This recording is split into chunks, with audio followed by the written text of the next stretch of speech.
అనుదిన వాక్యము యోం దెబిరీం 18వ తారీఖు 5వ నెల 2025వ సంవత్సరం.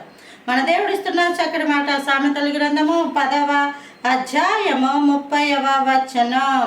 నీతిమంతుడు ఎన్నడును కదలింపబడడు. హల్లెలూయా. నీతిమంతుడు అంటే ఎవరు?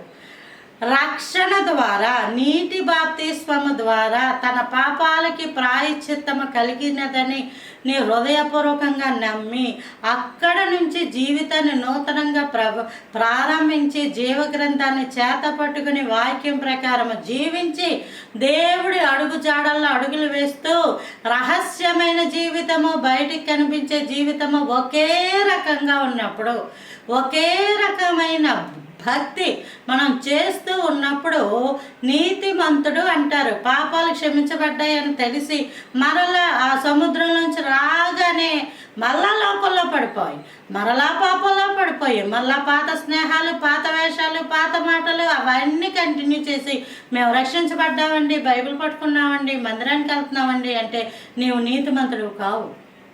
ఎందుకంటే భక్తి అన్నది ఎప్పుడు హృదయానికి సంబంధించింది, శరీరానికి సంబంధించింది కాదు. నువ్వు హృదయంలో నీతిమంతుడు వంటి బ్రతుకు బ్రతికినప్పుడు నీతిమంతుడైతే ఎన్నడూ కదిలింపబడు. నీతిమంతుడికి దేవుడే ఆధారం. దేవుడు ఉన్నాడని బ్రతుకుతాడు.